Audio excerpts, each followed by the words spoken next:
When I first shook his hand at the Atlantic Capital Christmas party, I knew Richard Sterling was trouble. His $5,000 watch glinted under the ballroom lights as his fingers lingered too long on my wife Jessica's lower back. His smile never reached his cold eyes when he looked at me, but when he turned to Jessica, his gaze transformed into something hungry and possessive. "Mark Hamilton," I said, extending my hand. "Nice to meet you." Sterling's handshake was a dominance display. Too firm, too aggressive. "Richard Sterling, Jessica's told me about you. Construction management, correct?" The way he said it made my career sound like a quaint hobby. "I oversee multi-million-dollar development projects for Callahan Partners," I replied evenly, refusing to be baited. "Fascinating," he said dismissively, before turning to Jessica with that predatory smile. "Your wife is extraordinary. I've never seen anyone master our system so quickly. Atlantic Capital doesn't deserve her." Jessica laughed awkwardly. "I'm just doing my job, Richard." "Always so modest," he said, eyes lingering on her. "I'm already thinking about moving you up. You have exceptional qualities." Jessica's hand found mine and squeezed. Our silent distress signal. I knew then that this wasn't just a boss with poor boundaries. This was a predator who had set his sights on my wife. "You won't believe what he did today," Jessica said, dropping her purse on our kitchen counter 6 months later. Her face was flushed with anger as she pulled out a small blue box. I opened it to find a white gold bracelet with a diamond charm. "Jesus, how much does this cost?" "At least $2,000, she said. His note said it was for handling the Meyer account, but then he added, "A beautiful piece for a beautiful woman who deserves more beautiful things in her life." My jaw tightened. That crosses every professional line. "It gets worse," Jessica said, kicking off her heels. "He asked about our Bermuda trip, wanted to know if I felt satisfied with the experience, then suggested I should see the islands on his yacht where I could be properly appreciated." "That's sexual harassment, Jess. Have you documented everything? Reported him?" Jessica laughed bitterly. "HR reports directly to him. Remember Candace Miller? She filed a complaint last year when Sterling was just a director. 2 months later, she was fired for performance issues. Nobody crosses Richard Sterling at Atlantic Capital. What about finding another job? Why should I be the one to leave?" Jessica's blue eyes flashed with anger. "I've built my career there for 6 years. Besides, he'd sabotage any recommendation. He's got too many connections." I took her hand. "Then we fight. Together. But we need to be smart about this." What Sterling didn't know, before managing construction projects, I'd spent 4 years in Army intelligence and 3 in private security. I understood strategic operations and threat assessment, and Richard Sterling had just become my primary target. Our planning phase was methodical. Sterling had selected the wrong victim this time. Jessica wasn't isolated or financially dependent. She had me, and I had connections of my own. "How was work?" I asked one evening as Jessica collapsed on our couch. "Exhausting. Sterling accidentally brushed against me 3 times today." She showed me a text on her phone. "Looking forward to our dinner Thursday. Wear something that matches those beautiful eyes of yours. I've reserved somewhere special. RS." "What dinner?" I asked, controlling my voice despite my rising anger. "The Anderson portfolio presentation. It was a team dinner, but suddenly everyone else is needed elsewhere." Her air quotes said everything. Classic isolation tactic. "This could be our opportunity," I said. "Remember my college friend Alan Brookstein? The lawyer who handles harassment cases? The shark?" I nodded. "We had lunch today. He thinks we already have enough for a case, but if we could get Sterling on record making explicit advances..." Jessica sat up straighter. "I've been recording conversations on my phone when possible, but the quality isn't great. That's why I got these." I pulled out what looked like an elegant lapel pin, a silver feather design, and a pen with Atlantic Capital's logo. The pin has a high-quality microphone. The pen is a camera. Both transmit to your phone and upload automatically to a secure server only we and Alan can access. Jessica examined them, her expression a mix of determination and apprehension. "It's like a spy movie. Sometimes you need to fight fire with fire," I said, "and Sterling's about to get burned." We spent that night refining our plan. Jessica would wear the devices to the business dinner. She would keep Sterling talking while collecting evidence. I would track her location and be ready to intervene if necessary. "What if he tries something physical?" Jessica asked, her voice uncharacteristically small. I pulled her close. Text me checkmate, and I'll be there in seconds. And remember, these devices are streaming everything. If he tries anything, we'll have it recorded. She nodded against my chest. I keep thinking about other women who didn't have this kind of support. That's why we're doing this, I told her. Not just for us, but for them too. Thursday night arrived. Jessica wore a professional navy dress with a high neckline. Attractive, but intentionally non-provocative. She attached the silver pin to her lapel and slipped the pen into her purse. You look like a woman about to take down a predator, I told her, kissing her forehead. I'll be right outside the restaurant. Alan has a globe contact ready if we get what we need. I tracked Jessica's Uber to La Maison d'Argent, one of those exclusive French places where menus don't show prices. 5 minutes after her car left, I parked my pickup across the street watching the entrance. At 7:15, my phone pinged. Jessica's recording devices were active. I opened the app to see and hear everything from her perspective. Jessica, you look stunning. Sterling's voice was silky as he stood to greet her, pulling out her chair at a secluded corner table. The restaurant was dim, candles providing most of the light. Intimate, private, all wrong for a business dinner. Thank you, Richard, Jessica replied coolly. Aren't we meeting the Anderson clients? Sterling waved dismissively. Change of plans, they couldn't make it. His smile made my skin crawl. I thought we could discuss your future at Atlantic Capital more personally. I gripped my steering wheel tighter, forcing myself to stay put. My future? Jessica kept her voice neutral. I thought my performance reviews were positive. Oh, they are, Sterling said, leaning forward. On camera, I watched his fingers brush Jessica's hand before she subtly moved it away. In fact, I'm considering you for Director of Asset Management. But that's 2 levels above my current role. Jessica's genuine surprise was evident. There are at least 5 people with more seniority. None with your specific qualities. The pause was deliberate, loaded. Besides, I make these decisions, and I've decided you're special, Jessica. A waiter appeared with champagne Sterling had pre-ordered. When Jessica tried to decline, he insisted. To your promotion, he said, raising his glass. Jessica took the smallest possible sip while Sterling launched into a well-rehearsed speech about how she was undervalued, not just at work but in her personal life. A woman like you deserves luxury, he said, his eyes traveling down her body. European vacations, fine jewelry, a man who can open doors your husband never could. My husband and I are very happy, Jessica said firmly, and I prefer to be promoted based on merit. Sterling chuckled condescendingly. Merit only gets you so far, Jessica. Real opportunities come from connections, from relationships. He lowered his voice. I could be an extremely valuable relationship for you. The dinner continued for an excruciating hour. Sterling ordered for Jessica without asking. He turned every business topic personal. He asked invasive questions about our marriage while dropping hints about his properties, yacht, and private jet access. The subtext was clear. Leave your ordinary husband for my extraordinary lifestyle. Jessica deflected masterfully, keeping him talking while avoiding his increasingly bold touches. By dessert, which she declined, but he ordered anyway, Sterling had consumed most of a bottle of wine and was becoming explicit. I've booked a suite upstairs, he said suddenly, his voice dropping to a theatrical whisper. We could continue our discussion somewhere more comfortable. My heart hammered as I watched Jessica's feed. The pen captured Sterling's face perfectly as he leaned closer. Richard, Jessica said carefully, I'm not sure what you're suggesting, but I'm a married woman, and this is a business dinner. Come on, Jessica, he said, his hand now boldly covering hers. We both know your husband doesn't appreciate what he has. I've seen how you look at me in meetings. I know you want more than he can give you. Jessica pulled her hand away. I think you've misunderstood our professional relationship. Sterling's expression hardened. Let me be crystal clear. The director position is yours if you want it. All you need to do is show me how committed you are to advancing your career. His hand moved to her knee under the table. I promise you'll enjoy every minute of it.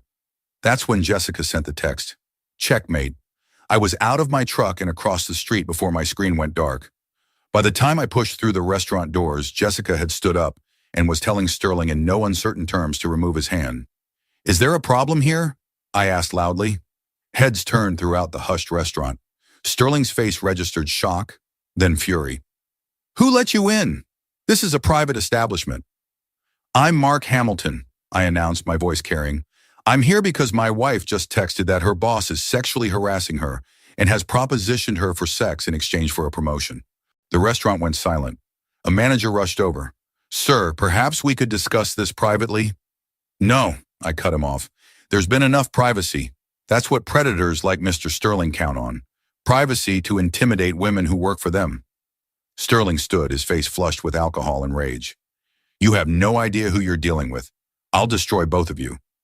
Actually, Jessica said, her voice steady as she removed the feather pin, we know exactly who we're dealing with, and we have everything on record, including that threat just now. Sterling's eyes widened as he registered the recording device. You can't. That's illegal. Massachusetts is a two-party consent state, I agreed, except when documenting a crime or in situations with no expectation of privacy. Sexual harassment and quid pro quo propositions? Definitely crimes. The manager tried desperately to usher us toward a private room, but it was too late. Cell phones were out at nearby tables. Richard Sterling, Boston's golden boy financier, was having his public reckoning in front of the city's elite. Security, Sterling barked. Remove these people immediately.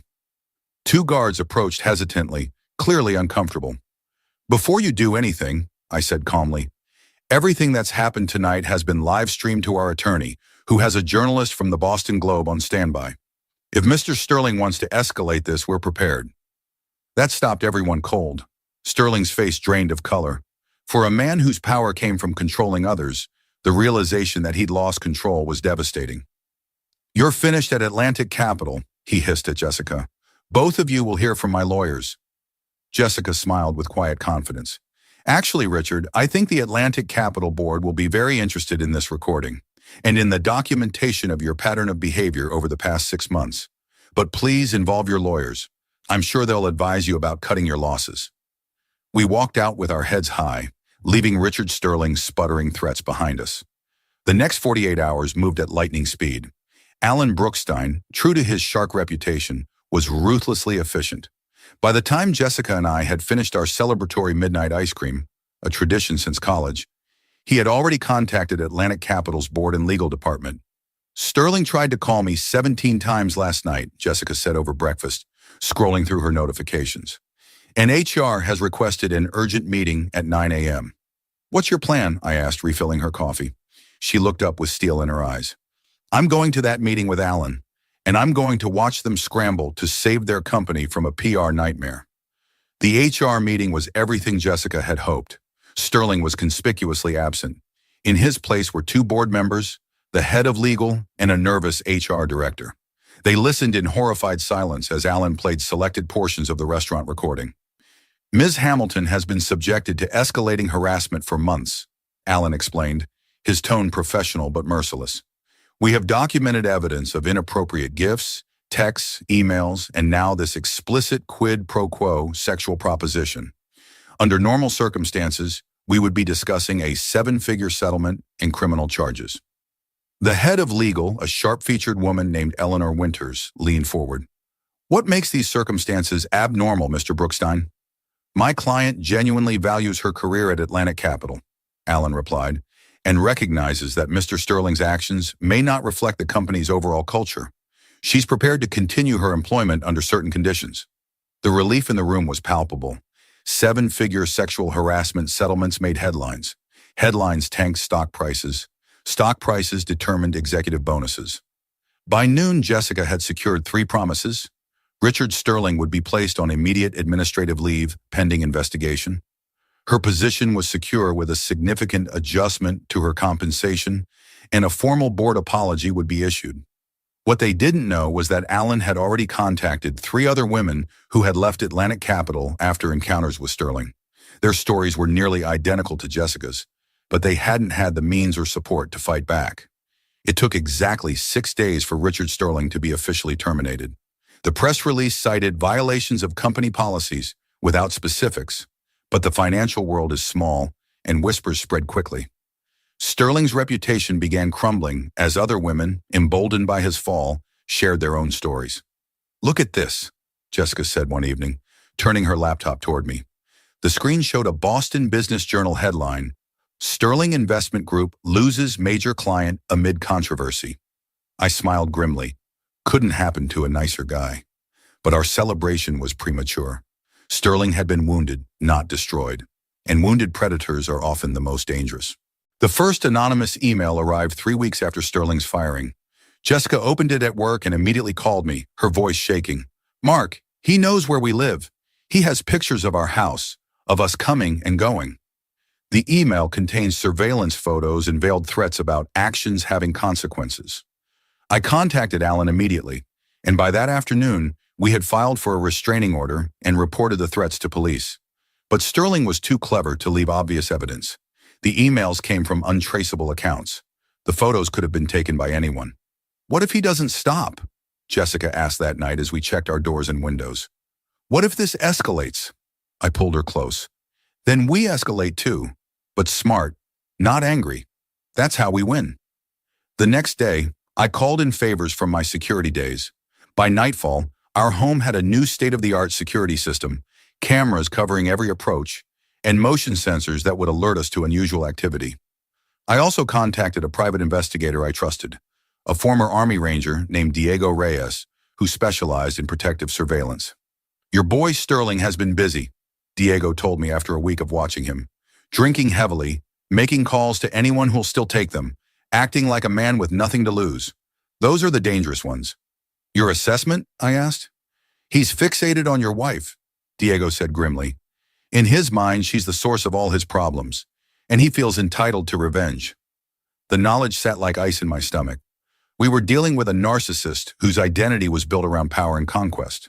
Jessica had not only rejected him, but had taken his power and public standing. In Sterling's warped mind, this wasn't just a professional setback, it was an intolerable personal humiliation. 2 days later, Jessica received a call from Atlantic Capital's HR department. Sterling had filed a countersuit, claiming she had seduced him and then extorted the company with doctored recordings. It was laughable. We had the originals securely stored with multiple verification methods. But it meant more stress, more legal meetings, more hours spent fighting instead of living. "This is what he wants," Jessica said tiredly after another session with Alan, "to drain us, to keep himself at the center of our world. Even when he's losing, he's forcing us to play his game." She was right, and that's when I realized we needed to change the game entirely. "You want to do what?" Jessica stared at me like I'd lost my mind. "Start our own business," I repeated, spreading the business plan across our dining table. "Hamilton Financial Consulting. You have the expertise and client relationships. My project management background gives us the operational structure. I've already talked to 3 of your former colleagues who left Atlantic because of Sterling. They're interested in joining." Jessica studied the plans, her initial shock turning to consideration. "This is actually solid. But what about funding? Starting a financial consultancy isn't cheap, and our savings went to legal fees and security." I grinned. "Remember my Uncle Robert, the one who's been trying to get me to join his investment group for years? The one you said was too conservative with his money? Turns out he's very interested in backing a venture run by the woman who took down Richard Sterling. Apparently Sterling tried to muscle in on one of Robert's development deals last year. He's offering startup capital and office space in the Prudential Tower." Jessica's eyes widened. "The Pru? That's prime real estate." "Only the best for Hamilton Financial Consulting," I said. "It sends a message. We're not hiding. We're not defeated. We're rising." For the first time in weeks, I saw genuine excitement in Jessica's eyes. "This could actually work," she murmured, running her finger along the projected numbers. "These projections are conservative. But even so," she looked up. "When did you put all this together?" "While you were sleeping," I admitted. "I haven't been able to rest much, knowing Sterling is still plotting, but this gives us a way forward on our terms." Jessica came around the table and slid onto my lap, wrapping her arms around my neck. "This is why I married you. Not because you protect me, but because you believe in me. Even when I'm not sure I believe in myself." I kissed her, feeling something unknot in my chest. "So, are we doing this?" Her smile was answer enough. Launching a business while dealing with Sterling's legal harassment wasn't easy, but it gave us purpose. Jessica resigned from Atlantic Capital, citing the hostile environment created by Sterling's continued legal actions. The board, clearly uncomfortable, offered her an even larger settlement to avoid further negative publicity. We used that money to supplement our startup capital. Alan kept us updated on Sterling's downward spiral. His countersuit was dismissed with prejudice. 2 more women filed complaints against him. His longtime girlfriend left him, telling friends she always had suspicions about his behavior with female employees. His drinking had become problematic. He'd been spotted arguing with bartenders in upscale lounges, ranting about conspiracies against him. "He's imploding," Alan said, "but that makes him unpredictable. Stay vigilant." We did. Our new office in the Prudential Tower had top-notch security. Jessica never traveled alone to client meetings. We varied our routines and kept our home security active. For 3 months, Sterling seemed to recede from our lives. Then came the day that changed everything. It was a Tuesday morning. Hamilton Financial Consulting had been operational for just over 2 months, and we'd already secured contracts with 6 mid-sized clients. A remarkably good start. Jessica was meeting with our small team to discuss a new client pitch when our receptionist, Tara, buzzed the conference room. "Mrs. Hamilton, there's someone here to see you. He doesn't have an appointment, but he's insistent." Jessica frowned. "Who is it, Tara?" There was a pause, then, "Richard Sterling, ma'am." The conference room went silent. Our 3 associates, all women who had experienced Sterling's harassment at Atlantic Capital, exchanged alarmed glances. "Should I call security?" Tara asked uncertainly.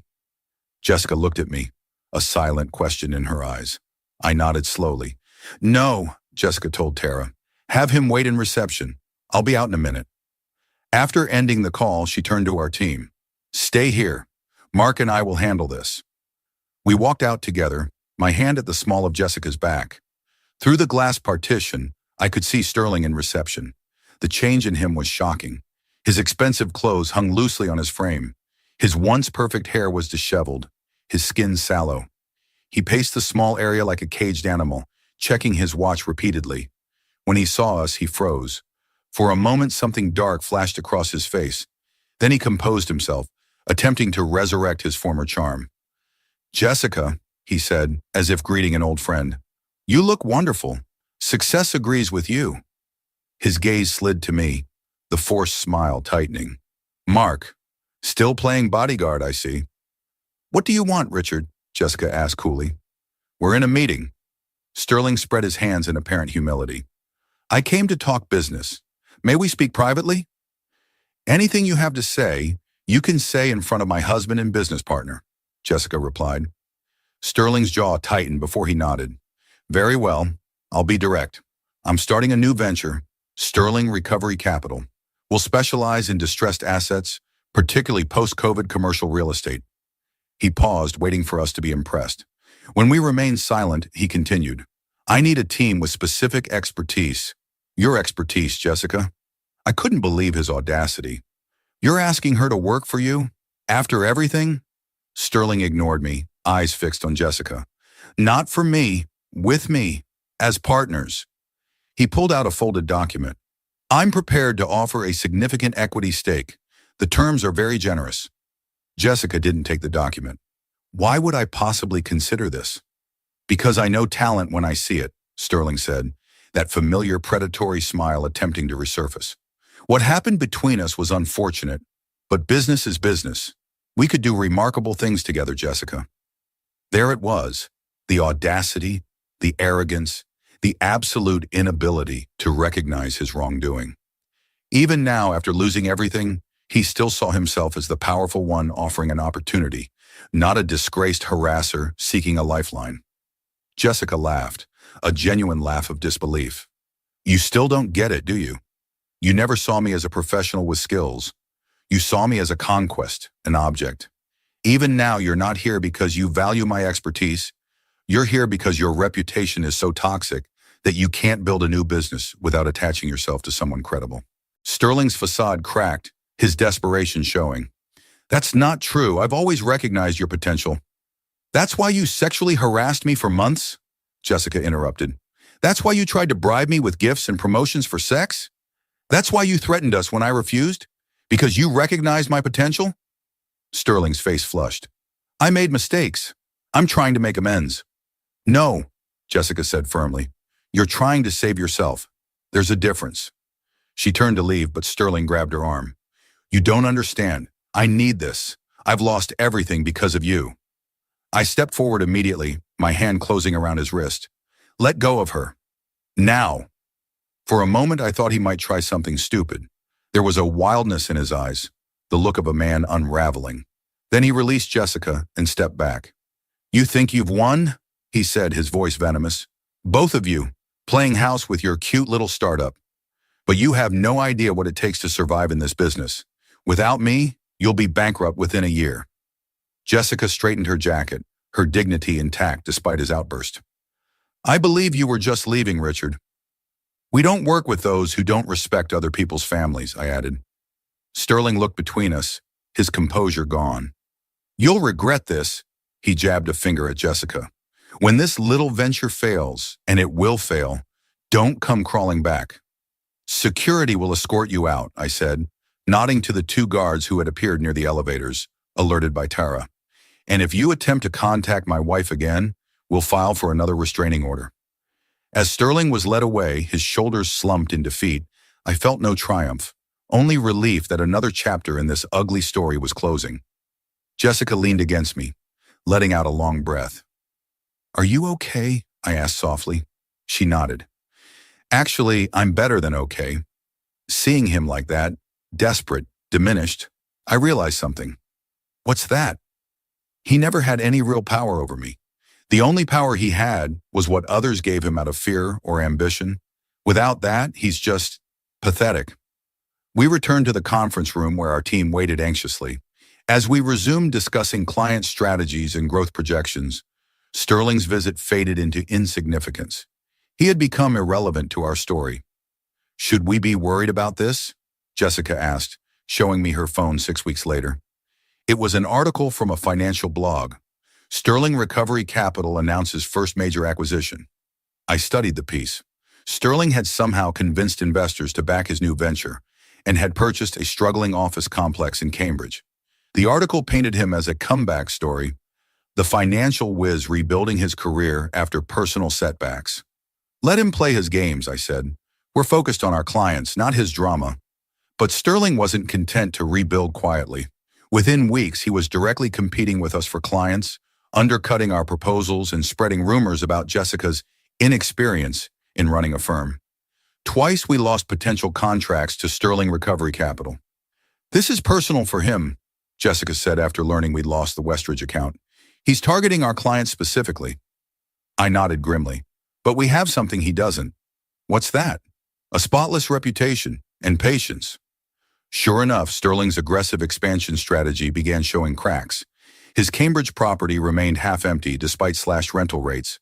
Two of his investors pulled out after discovering he'd misrepresented occupancy projections. Most damaging, a former executive assistant filed a harassment suit against him, claiming he'd made inappropriate advances during a late-night strategy session. History repeats itself, Alan told us when he called with the news. Some predators can't change their stripes. The lawsuit was settled privately, but the damage to Sterling's fragile comeback was done. By our first anniversary in business, Hamilton Financial Consulting had established itself as a respected boutique firm with a reputation for ethical management and solid returns. Sterling Recovery Capital was imploding under the weight of its founders' poor decisions and lingering toxic reputation. The final showdown came in the most unexpected way. Jessica and I were at a charity gala for financial literacy education, an important networking event in Boston's business community. We just finished chatting with a potential client when I felt a hand on my shoulder. Well, if it isn't the happy couple, Sterling's voice had lost its smoothness, replaced by a bitter edge.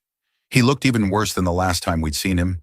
Thinner, the expensive suit now obviously too large, his complexion gray. The smell of scotch hung around him like cologne.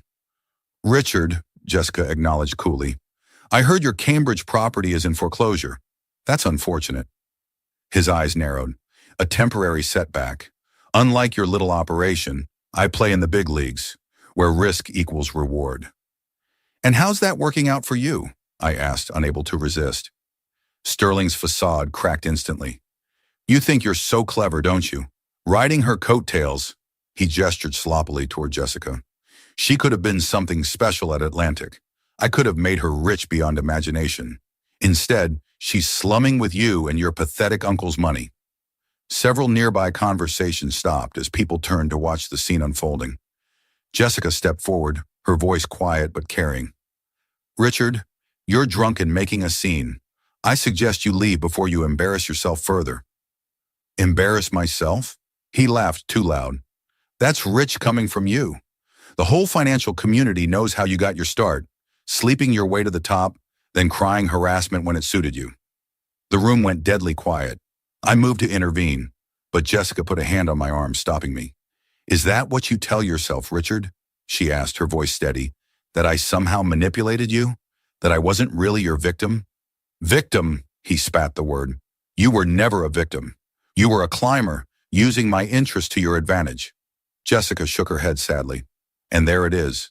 The reason you'll never understand what you did wrong. You still think your interest was flattering, not predatory. You still think you had something to offer me besides unwanted advances and quid pro quo harassment. By now, a small crowd had gathered, including several prominent Boston financiers. Sterling seemed oblivious to his audience, focused entirely on Jessica. I offered you everything, he hissed. Power, status, a real career. And you threw it away for what? To play entrepreneur with your construction worker husband? That construction worker built something real, Jessica replied.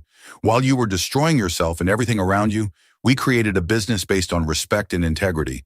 That's why we're thriving while you're failing. Sterling's face contorted with rage. You ungrateful little... That's enough, interrupted a stern voice. Franklin Whitmore, chairman of the Massachusetts Financial Council and one of Boston's most respected investment leaders, stepped forward. Sterling, you're drunk and harassing guests at a charity event. It's time for you to leave. Do you know what she did to me? Sterling demanded, his voice breaking. She ruined me. She destroyed everything I built. Whitmore's expression was cold. What I know is that I've heard similar stories about you from at least 3 women in our industry. What I know is that you're showing exactly the sort of behavior right now that got you fired from Atlantic Capital. He signaled to security. Please escort Mr. Sterling out. He's no longer welcome at our events. As 2 security guards approached, Sterling seemed to deflate before our eyes. The rage drained away, replaced by something worse. A pathetic, desperate awareness of his public humiliation.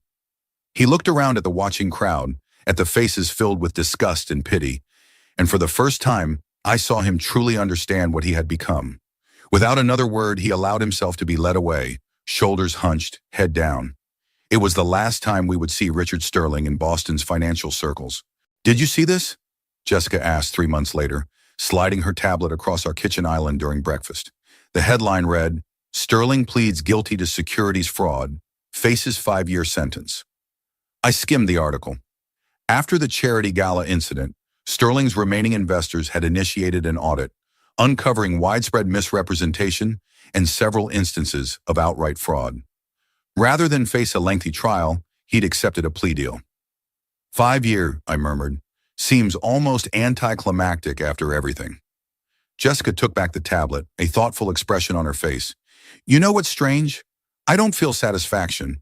I thought I would, but mostly I feel sad that someone with his talents ended up this way. I reached for her hand. That's because you're not like him. You never wanted revenge. You wanted justice. There's a difference. She smiled, squeezing my fingers. Speaking of justice, Alan called. 2 more of Sterling's former victims want to meet with us. They're interested in joining the mentorship program.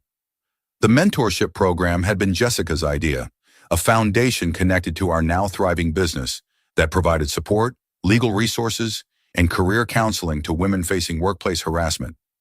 It had grown faster than either of us expected, becoming a respected force for change in Boston's corporate culture. We should invite them for lunch next week, I suggested. The new office will be ready by then. Jessica's eyes brightened. I still can't believe we need a bigger space after just 18 months. Believe it, I said, pouring more coffee.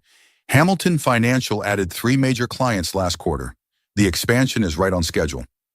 Later that evening, as we sat on our back deck watching the sunset, the same spot where this story had begun, with Jessica showing me Sterling's inappropriate bracelet gift, I marveled at how much had changed. Do you ever think about how differently things might have turned out? I asked. If we hadn't fought back? Jessica was quiet for a moment. Sterling would still be at Atlantic Capital, harassing other women. I'd be miserable, either having given in to his demands or having been forced out, and we certainly wouldn't have built this business or the foundation. She leaned her head against my shoulder. Fighting back was never really a choice. It was a necessity. I nodded, watching the last sliver of sun disappear behind the trees. Sterling had called himself an alpha male, a leader, a dominant force.